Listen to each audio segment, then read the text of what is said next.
Alright, here's something I haven't done before, ever. Some pregame for a battle that you're about to see. As of right now, I'm about to go into my draft tournament battle versus Diamond Brother Makar. And before that starts up, I'm going to do some pregame analysis on how I think this game's going to turn out, just to get myself mentally prepared and hyped for it. It's going to be a great game, I'm sure. So let's, one of the things we have to do with this draft tournament is he knows my 9 guys and I know his 9 guys. So what I need to do is pick 6 of my guys to match up well against 9 of his. So some interesting stuff that we're going to be doing with here. Now, for me and for him, we both have only 2 in use. So those are set in stone for us. I'm going to have Regice, which I've probably done the team reveal video by now, you know, is a Rest Talk Toxic Mudslap guy. I like him a lot. Just very, very annoying. And Makar picked probably, since Gastrodon I think at that point was gone, the best 2 in use that he possibly could have gotten, which are Gardevoir and Porygon 2. Now, here's where my first thing comes in. I've got 2 prolific fighting types in Infernape and in Machamp. That makes me think that he's probably not going to be too keen on using Clefable. So I'm going to think he's not going to bring Clefable. Another thing to keep in mind here is that, as I probably said in the team reveal video, I haven't made it yet, but I didn't get Registeel. He was going to be my backup Stealth Rocker, but I just couldn't find a set that I liked. I couldn't justify using him over Claydol, at least not in any of these preliminary rounds in my division. Similarly, Tangrowth, great guy.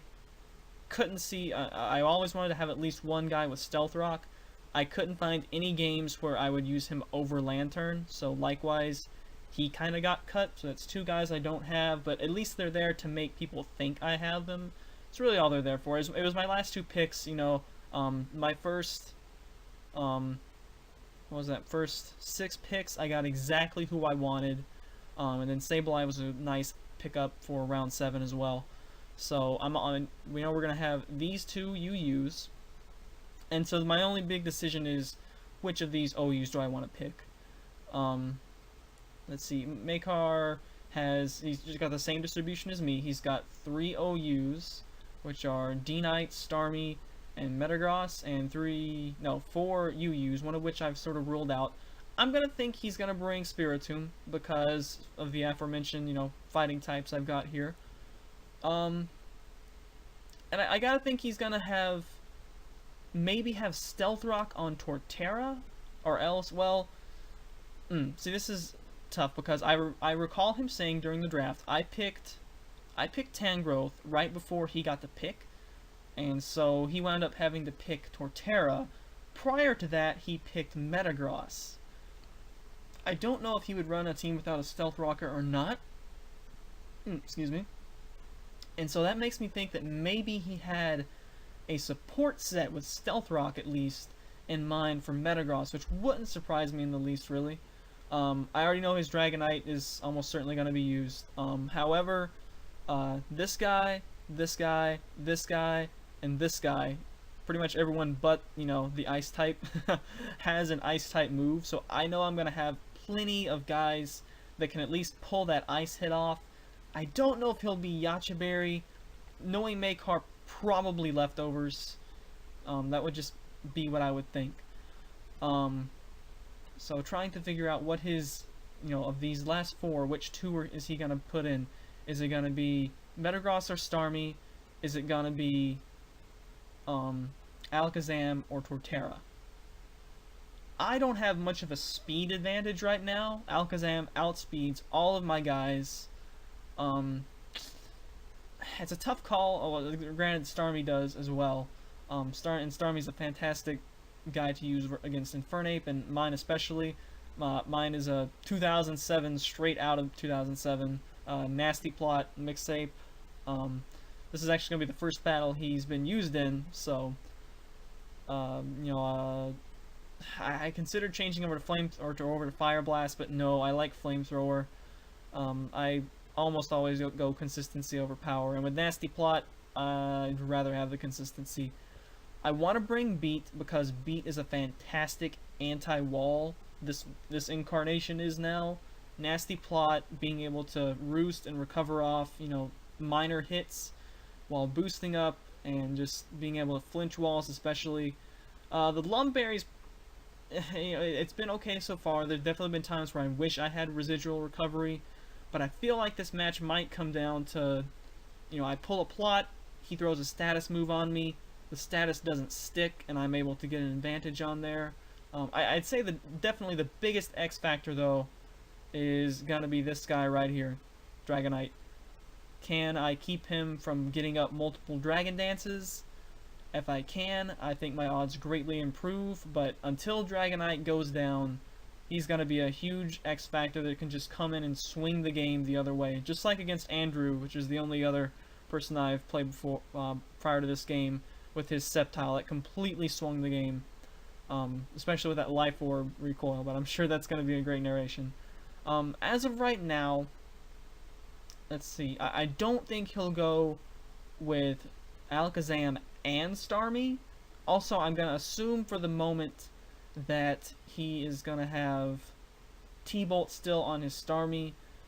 I know that he usually runs Ice Beam for D-Knight, but he has D-Knight. At the same time, though, he has probably the two best Gyarados counters in the game, and Fridge isn't even in his division, so I don't know, maybe, how do you even pronounce Ankathera? I'm sorry, I probably butchered it.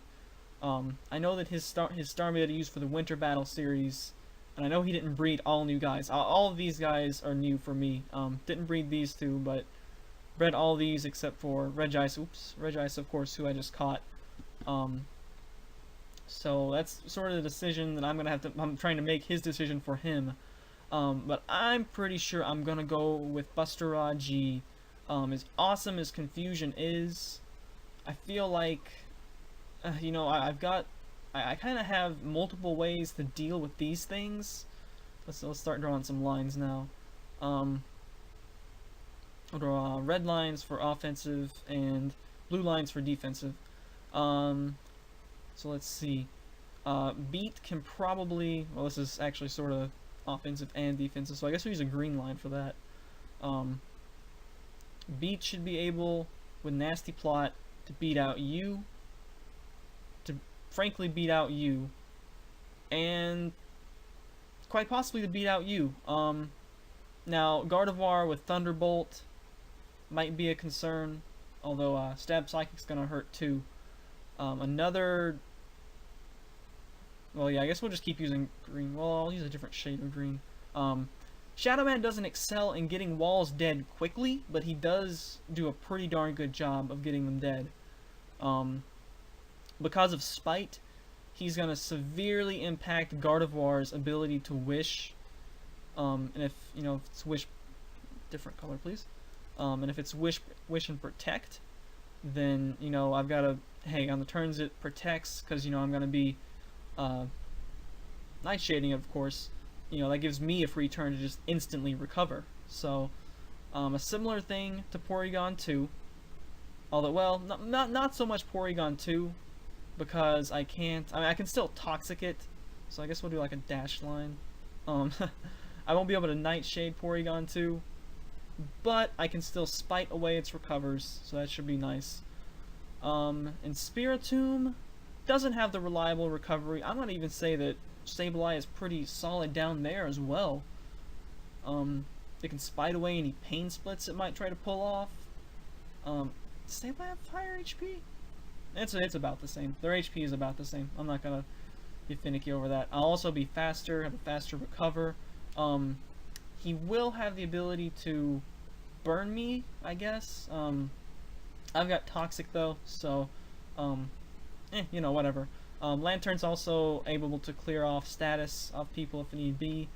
As far as getting Dragonite dead, Infernape has Hidden Power Ice, Lantern has Ice Beam, Claydol has Ice Beam. That's 3 guys that have Ice to take on Dragonite. Only thing is that none of them are really, really, really solidly able to take a hit from him. So, that's why it's going to be important for me to not let him get multiple DDs, especially. So this is going to be my assortment. I really don't know which of these two it's going to be, so I guess we'll just sort of plan for both of them, even though it's only going to be one or the other. Sort of like this. In this case, Beat handles Torterra pretty well with Air Slash. Let's see, versus Starmie, Lantern absolutely is one of the best answers to Starmie, in my opinion, in the game. If it doesn't have Stab Psychic, what's Starmie gonna do? You know, it can't deal with discharges all day. It's eventually gonna get paralyzed and have to switch out. Claydol might. I'm really curious to see what Makar's Metagross is gonna be.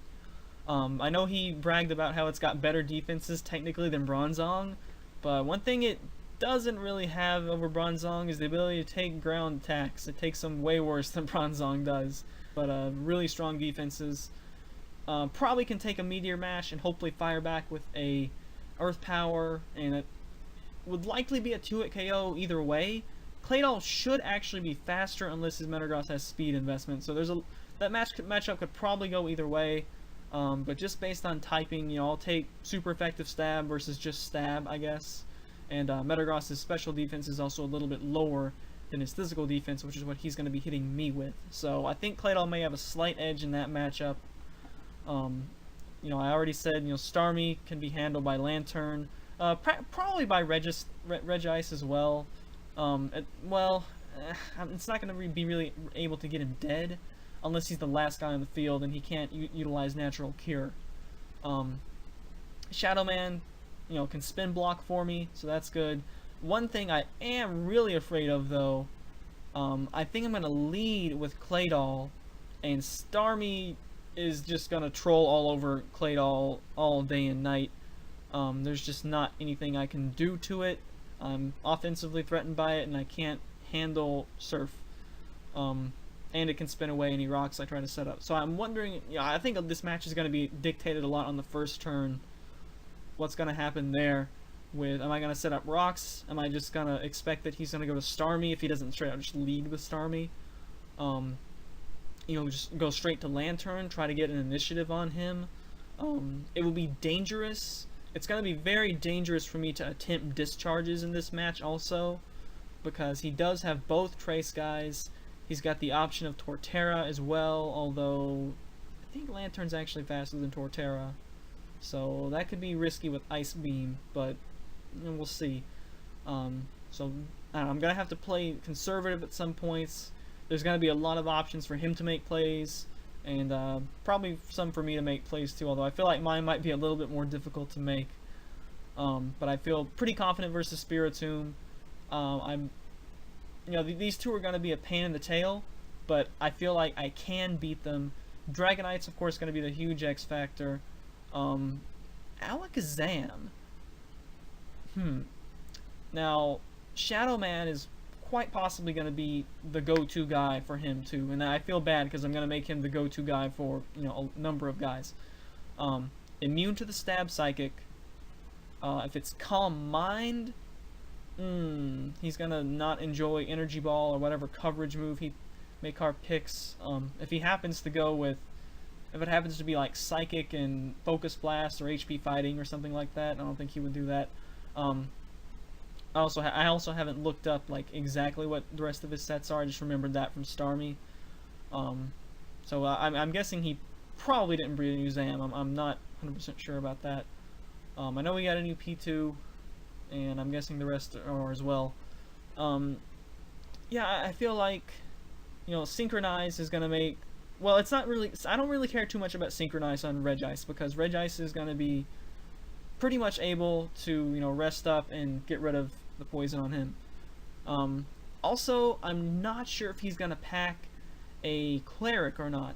Clefable is definitely an option for that Cleric, as is Gardevoir. But if Gardevoir's got... I don't feel like he's not going to have Wish Protect Gardevoir. So if he's got Heal Bell as well, that means he's only got Psychic. That means Shadow Man automatically beats Gardevoir. No questions asked.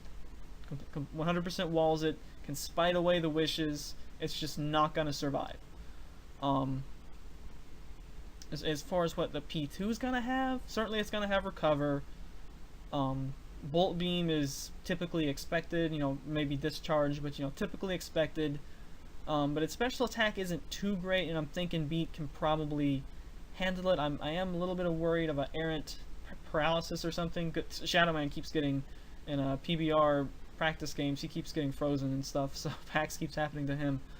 But although that game versus Andrew, man, Shadow Man was a freaking amazing with his para hacks refusing.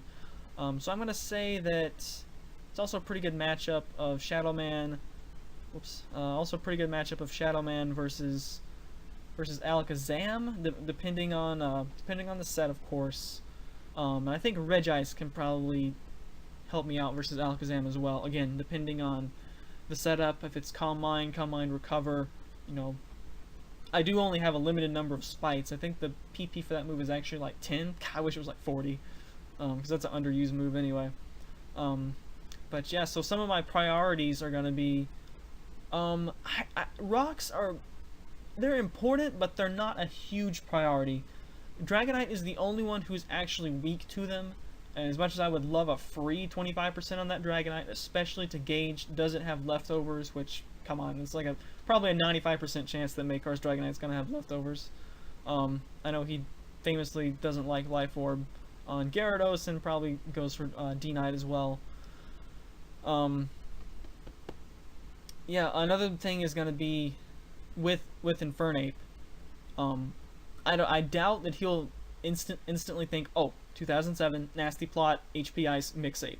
That's too old school to be using in 2012, some would say, but I'm using it, and it's gonna be I think there could be a turn where, do I want to plot, and the D-Knight comes in to take the fire or the fighting, and then I pop it with an HP Ice, or do I want to think Yacha Berry and just go HP Ice, blow the Yacha Berry away, and then HP Ice again, which will get me 50% more damage. Of course, if he doesn't have Yacha Berry, then it's the same either way. And of course, if he switches in something else and I HP Ice a Starmie, then I feel dumb. Of course, Starmie is absolutely gonna be, a terror to Infernape if he's got that. But as soon as I see one of these two, that's gonna telegraph a lot of the battle for me. Beat's gonna be important. Shadow Man's arguably gonna be the most important person to keep alive. Despite being my 7th round pick, I think he might be a key player in this matchup. Beat's also gonna be a key player in this matchup. Infernape is my only guy with speed. He's the only one above 100 speed, and even then, he's the fastest guy I have at 108. So Makar actually wound up to get, several pretty fast guys, actually. Starmie and Alakazam both pretty fast. Most of my 2 UU walls are faster than they appear. I think Lantern's like 67. Claydol's actually 80, which is pretty darn fast for a wall. It's gonna put him ahead of this. Puts him ahead of Heatran if I ever get to face who has Heatran. Is it Gote? I think. But anyway, this pregame's already gone on for like 20 minutes. Let's cut to the fight now. So it'll be interesting to see how this theory modding here is going to play out, and then we'll get to see how the real battle plays out. And I guess I'll come back in with some instant post-game analysis. The narration will be a good while after the battle is over, of course, so I can collect my thoughts and make a good narration. But this has just been some thinking about the battle before it even starts, and I'll check back in and we'll see how the battle actually went and provide some post-game rule 4ing, I guess. Alright, let's get things underway. Anytime you get 2 Diamond Brothers together for a 4th gen battle, it's gonna be a good time. So what I got here before me is we're gonna do some tally marks for whether the turn is a no switch, 1 switch, or a double switch. So place your bets on what's gonna be the most common of the 3 occurrences each turn for the whole battle. So we're going to start with Claydol, Reaverbot, and he starts out with Titania. I said this was going to be, first turn was going to be very important, and already I am flabbergasted. If you watched the pregame, you saw that Clefable was the last thing I was actually expecting to see on his roster, let alone lead, due to me having the 2 fighting types. But you know what? I can really only beat it with my two OUs. I can't Toxic Solid out with my NUs, and my two UUs don't have enough firepower to be able to beat out its soft boils. So we're probably going to go ahead, even though I would like to set up Stealth Rock, we're going to go ahead and switch into one of the OUs, and since Infernape's going to be a no-no to go into until I somehow get Starmie dead, that means we're going to drop in Beat right away. And thinking about it, yep, we're going to drop in Beat, and depending on what he does, we might, I don't think we would go ahead and plot up. So we're going to double switch on the first turn, and brings in Starmie. So expecting me to set up some rocks and just be able to spin those away. So now that Starmie's in here, you know, thinking about Maka's usual movesets, it's probably got Recover and Rapid Spin, almost slam dunk for sure. And then what are its other two moves going to be? I don't necessarily dislike this matchup, Beat versus Starmie, but I've got, you know, it's a little bit too early for me to be trying to take it on. So I'm just going to go into my best Starmie answer, Lantern. It's going to take whatever Starmie throws, which is going to be Toxic, which means he's only got one direct damaging move. So I don't, you know, certainly the best move he could have picked right there. But it's not going to be that big a deal in the long run, as we do have Heal Bell to clear that poison off. So we could certainly stay in, go for Discharge, and that would be the obvious move. But either of his NUs with Trace can just come in, Trace Volt, Absorb, make that useless. Clefable can come in and not really care too much about the Discharge as well. So we're going to switch into Shadow Man here, and here's another switch into Clefable. And we're going to switch into Shadow Man. So now this is in here. We can't use Nightshade. I can't Toxic it at full HP, so I can't recover. So I guess that means we're stuck either switching or using Spite. Should be slower, so Spite's going to get something, and it gets Stealth Rock, which is going to be quite pointless. Was not even thinking about Clefable having Stealth Rock. I know Blissey can learn it, but I guess that's the only fat pink blob that I was really thinking on could learn it. So that is very good to know that this Clefable has Stealth Rock. And what are we going to do from here? Spiting all day is not going to be that beneficial, so I'm going to go and try to set up some rocks of my own or possibly spin. And look at that. Great double switch into Starmie versus Claydol, and yeah, this is the matchup he was trying to get on the first turn, except now he's got Stealth Rock, so we're kind of back to where we started, except he has Stealth Rock up, and yeah, I don't. So, I can't stay in here, or can I? He only has the one attack, and he's probably not that specially attack-if invested, so I run a calc. That's what I'm doing right here. And according to my calc, I should take well under half from a Surf, so I could actually stay in here and go for a spin, potentially set up rocks myself, but that's probably not going to be, I mean, it sort of seems strange to set up rocks, and hey, there's the Rapid Spinner right there. So we do have Beat, we do have Regice, neither of whom are going to enjoy having the rocks up, so we're going to go for spin and see what move he wants to go for. If he goes for Toxic, then, you know, Lantern will certainly have opportunities to come in on Starmie and Heal Bell it up. But we're going to make a little bit of a ballsy play here and go for Rapid Spin. Going to stay in and brings in Spiritomb. So that blocks my spin. And what will we do here? Neither attack is going to be very effective. I could try to set up rocks, but Spiritomb's got some, you know, both stabs super effective. So I think we're just going to go back out into Sableye, I believe? Yep, go back into Sableye. So duel of the Ghost Dark guys. And use a Shadow Ball. So yeah, that would have done decent damage, I think, to Claydol. And I take quite a bit of damage there. Or, actually, no, not that much damage. I think I felt like it was more, but some of that was also Stealth Rock. So because of the drop, I feel like, however, I don't really want to stay in. If not for the drop, I'd probably stay in and at least get a Recover up. But that's not what we're going to do. We're going to the other special wall, the main special wall, which is Regice. Unfortunately, we take lots of damage from Stealth Rock, but we have Rest, so we can recover that up if need be. So Titania comes back in, and I can't Toxic this. I guess I can Mud Slap it, but really all that Regice is going to do is sit in here and kind of waste time. yeah, pretty much all he's going to be good to do. And see, we've only seen Stealth Rock from Clefable, so we're not sure what else it can really do. And he's going to switch it out, though. And what's going to come in? It's going to be Rydia, Gardevoir from FF4. And it's going to trace Clear Body as we go for Mud Slap, which is kind of hilarious since Mud Slap is there just to lower accuracy. And I can't, I'm not, yeah, sad face. I'm denied even the accuracy drop. How sad.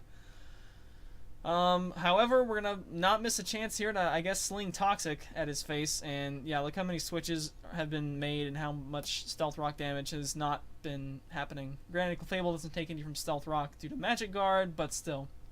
So it gets Clefable Toxic, which isn't good, but isn't inherently bad either. I suppose we could try to get it paralyzed with Discharge, and maybe it would at least lower the speed. But that's not going to be too big of a concern, I guess. So we're just going to Mud Slap here, and Iceman's just going to sit in here, waste time, and really just gain lefties and, yeah, gain back most of the Stealth Rock damage. So Starmie's back in here, and I don't know what Starmie's going to do except, I guess, set up Toxic, but we're Restock, so it's kind of a whatever. So I'll just bring Flashman back in and see what if he wants to reveal his attack move. He doesn't, just goes for Toxic again, as expected. And now do I try to go for Discharge? Since in Daft, which I think at the time I was thinking Daffy Duck because of Blah's LMAFO Duck, but no, it's clearly Daft Punk, the band. So we're just going to take this opportunity to get Heal Bell up, and I guess show that we have that and show that Toxic isn't going to be as detrimental as it could be. So he just goes ahead and Toxics me again as we surf and see how much damage it does. Not very much at all, of course. P2 is very bulky. So I can certainly clear away poison, well, up to 8 times, I suppose, but we're not really going to get anywhere. And once again, though, I guess we're just going to waste some more time and see if he wants to switch up the prediction there. Goes for Ice Beam, so I guess that tells me he might be expecting, I don't know, something else. Ice Beam could be his only move. Either that or Ice Beam and Discharge. That seems completely likely as well. So we're probably going to end up switching out here as we're really not gaining any ground. I'd like to send in Claydol, but now that I know he has Ice Beam because I wasted that turn, I know that's not going to be very, very safe. So if you notice, there's tons of think time in this game. There's not actually that many turns that pass by in this game, but there's quite a few minutes of think time that I could cut out, but I won't. So let's drop in Iceman here after thinking about it for way too long, and he reveals Discharge. So I get paralyzed off it, which is actually probably good for me, as Regice is already slow as a glacier anyway. And the paralysis chance might be a factor, but hey, this means that I can just keep that paralysis on me and not have to worry about having to use rest on an errant Toxic. And if paralysis does get too annoying, then we can always rest it away, eh? So this is something that I would love to have Toxic. What I would like to do is, there's at least 2 guys on his team that could be a Cleric with Heal Bell. I believe Gardevoir can learn it, as well as Clefable. I'm not sure if Clefable will have it or not, though, because it is an HGSS move. I think it's an HGSS move for Gardevoir as well. And that, in my mind at the time, I'm thinking, he may not have any kind of Cleric, either of those be Clerics, because of it being an HGSS move. But regardless, we're going to expect maybe we can get Clefable in and have it use Heal Bell at some point. So right now, I think the only thing that's poisoned is Clefable itself. But we're going to take this chance to go into Reaverbot, which is kind of risky since, he's shown me Ice Beam and Discharge, but at the same time, it's considerably especially bulky. So Ice Beam probably wouldn't hurt that much. I mean, if I'm taking, I think I calculated roughly a third from Starmie Surf, P2 Ice Beam should hurt less than that. So anyway, sets up Stealth Rock finally. And of course, here's the thing that spins. So we do have a spin blocker in the form of Sableye. I could go to that, and that's a fairly advantageous matchup. I think I would take that, but it looks like we're actually going to stay in here, and I want his Rocks gone, so we're just going to trade spins, and I guess I'm okay with that. We've both been switching quite a bit. He hasn't shown anything that's weak to Stealth Rock, and in fact, he's got the one poke in the game that's immune from Stealth Rock. So whereas I've got two guys who are weak to it, so trading spins seems to be perfectly okay in my book. But now we're going to switch back into Iceman and see what he wants to go for.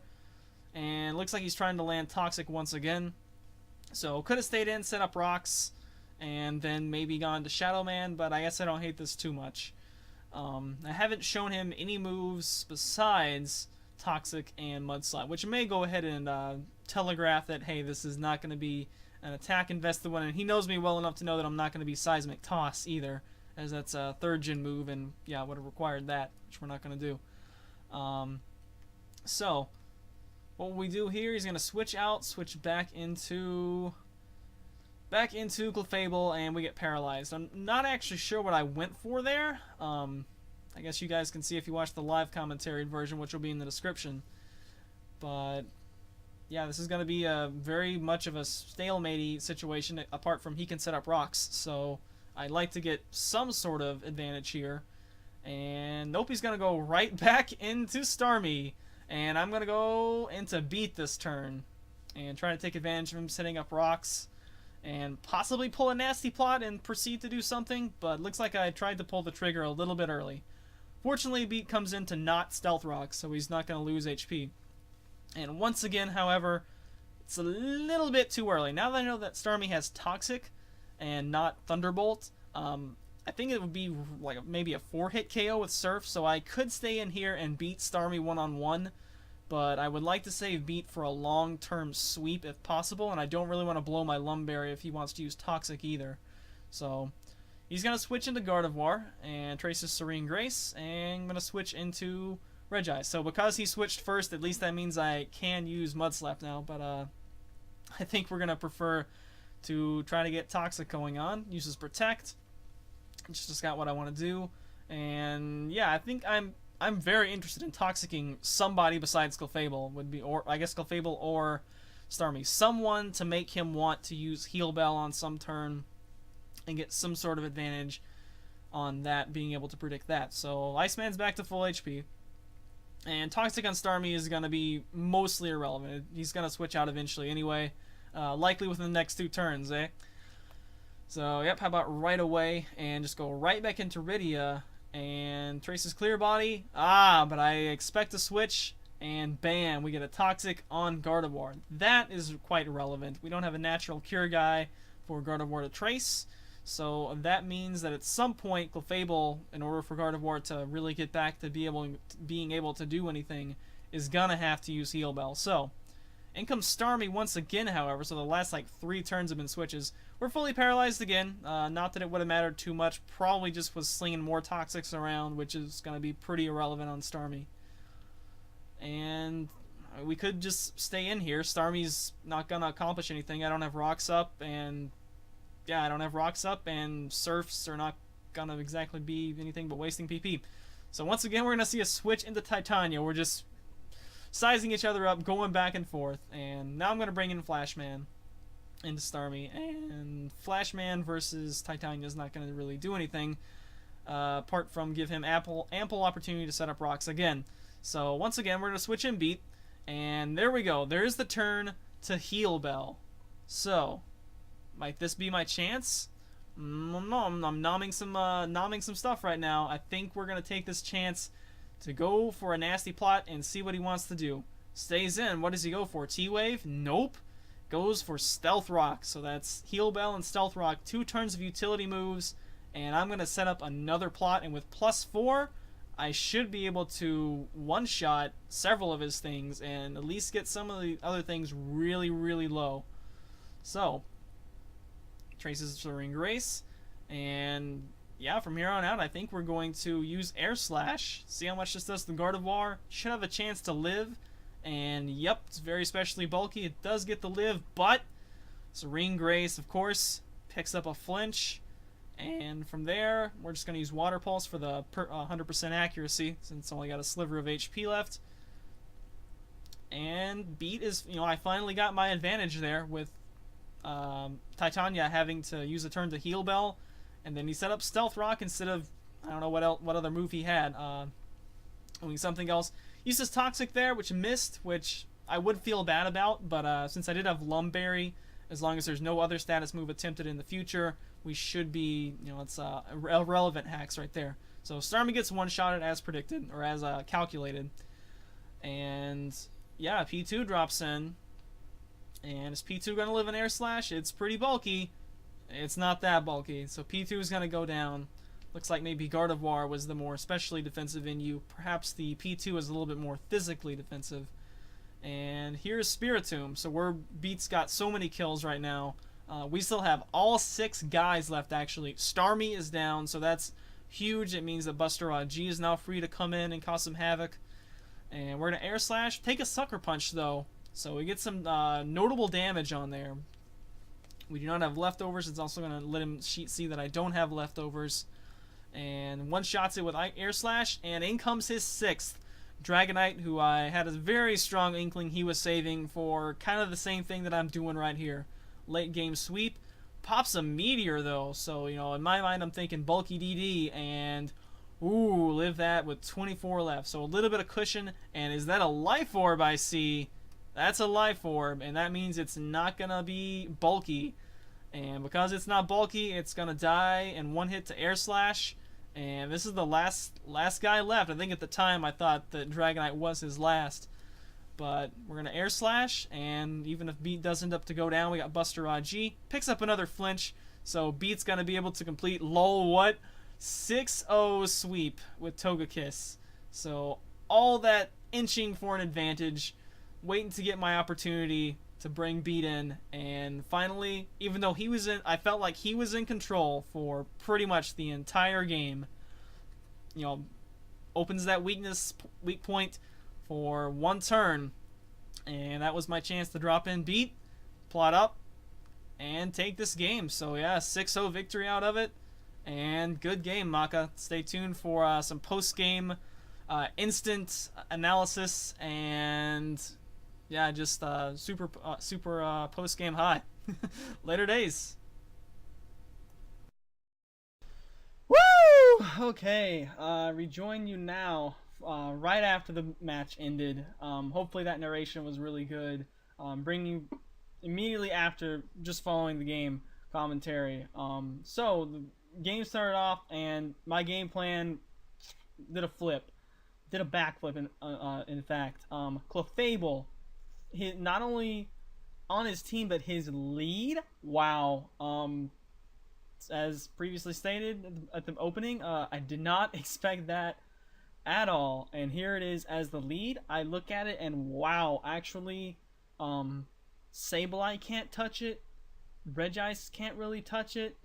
Really, no one can touch it except for my 2 OUs, and that's why I put offense on my OUs.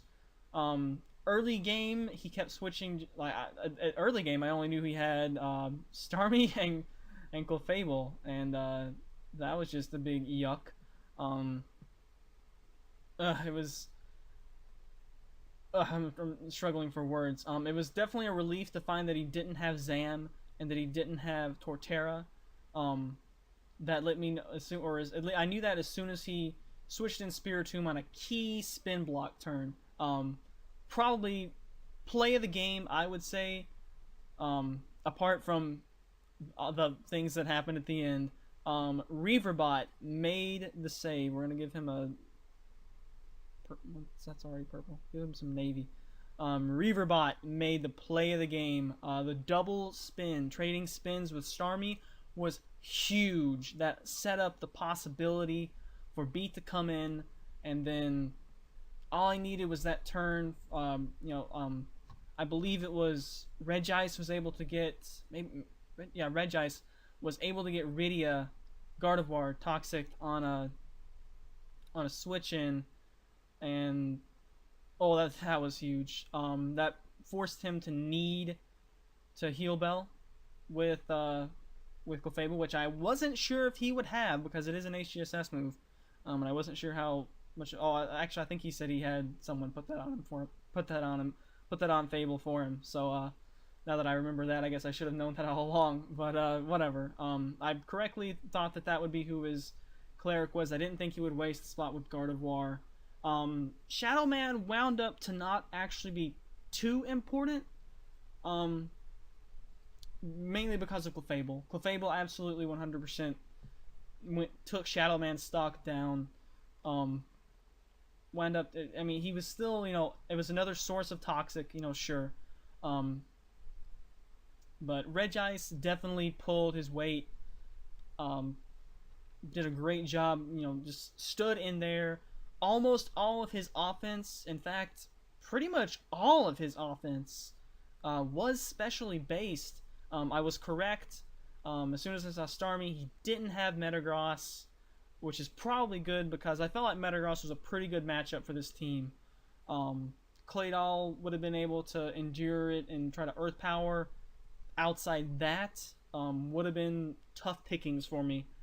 You guys just saw how the match played out.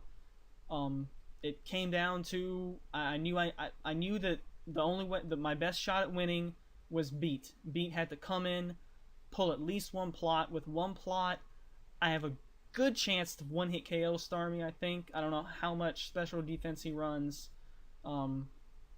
Exactly. With two plots, I know I one-hit KO Starmie, and I do probably 90% plus to each of his walls with the added bonus to flinch hacks, and that's what this Beat set was designed to do. It was arguably designed for Makar specifically because I knew that, I'm going to get walled. I know that Beat can break down his walls if I can get that opening. How can I get this opening? And, it was created in tandem by Claydol, who got the spin off. I would have survived even if Starmie had surfed, but me having rocks up that turn made me think he was gonna spin and not just go to Spiritomb to block the spin. Getting that spin blocked earlier was kind of a big deal. Getting the spin up was important for two reasons. Number one, it allowed me to send in Beat and not be at 75% health. I don't have leftovers to recuperate that HP. Number two, but once he sees Beat, and as well as Regice, he probably wants to set up rocks again. I'm actually really surprised. I think the play that probably capped the game was when he set up Stealth Rock with Clefable. That was huge. I don't know if he thought I wouldn't go for a second plot, but I knew that with just one plot, I would have needed flinch axes to KO all that, and I knew I could probably count on some, but not a lot of them. There was a toxic miss from Gardevoir. It wound up to be irrelevant because of Lumberry. But just blown away by Lumberry, didn't matter. So I guess really there wasn't too much lame hacks. I mean, it's Togekiss, so getting flinch hacks is sort of expected rather than hacks. But I think the key play, the turn that really shifted the momentum, well, probably getting that spin up is what allowed this to happen. But the play that probably shifted the momentum more than anything else was when Fable opted to go for Stealth Rock. I like how we've got rings around like everything multiple times now. When Fable went for Stealth Rock and gave me a second nasty plot, that was huge. And at that point, I knew Dragonite was still hidden, but I was pretty sure he had it. I'm too fearful of Dragon Dance. I think it actually wound up to either not be Dragon Dance, or at least it was just an offensive Mix Knight.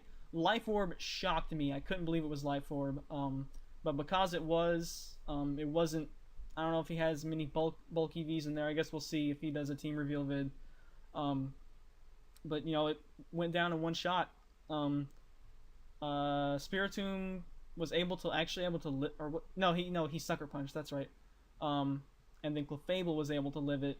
I know he said if he had known D-Knight was faster, he would have played it a little bit differently. That's one of the good things about Togekiss. My other one is timid, close to max speed. It's only not max speed because of the IV.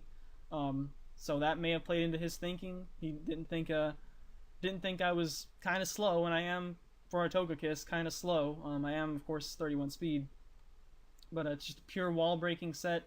And boy, did it ever break the walls down. Broke down Gardevoir. I think I need a flinch to break down Gardevoir. I think it actually straight up one-shotted P2. One-shotted Spiritomb. One-shotted Starmie. As bulky as Starmie is, it's not strong enough to take a +4 Air Slash from Togekiss. one-shotted Dragonite, and it had the two-shot Clefable, but at that point the game was over. I still had, Infernape. Since he didn't, if that Meteor had KO'd, well, I don't know, would have been. I probably would have sent in one of these two to see about doing something about it. They both have Ice Beam. I could have tried to, his Clair kind of wouldn't have been gone yet. I had some Toxic available to me. But eventually, if I could have got some damage on there, HP Ice and Close Combat for the game. So Infernape was still there in my back pocket, but guys, I don't think we need to even have an MVP. That was just so apparent. But I guess we're gonna give Beat an MVP for this. He definitely deserves it. But let's give Claydol honorable mention too. He set up the double spin, or he was able to get the spin off that allowed everything to happen. And Regice set the Toxic on Rydia, which was crucial in getting that thing to get me 2 nasty plots. So really the battle was won with these 3 guys. I'm gonna let them stand out right here. These 3 guys, ultimately the key. As much as Lantern was able to wall Starmie, especially once I found that it was only a 1-attack Starmie. He never actually got to use Recover, but I'm sure he has it. I don't know if he ever showed me. Did he show me Surf? No, he tried Toxic. That's right. Yeah, Toxic was missed by Starmie. That's right. Yeah, Nosferatu never got to see the light of day because of Starmie, because of other things. Lantern did well where I needed him to. He had Heal Bell if I needed it, and Shadow Man, he had the potential to be MVP, but I got to give it up to Beat. That set, if you don't have fast dudes to handle it, it's rough, and we saw exactly what happened. So fantastic game, Makar. You were definitely in control for the entire game, and then that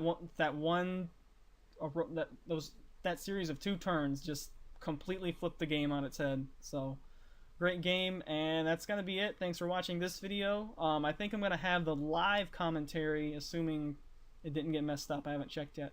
Assuming that didn't get messed up, that should be up in another video. So if you want to watch the video again and see my live thoughts while playing, feel free to do that. The microphone quality is not going to be as good, unfortunately, but hopefully you can deal with it. Maybe I'll have some background music and stuff in the background for that as well.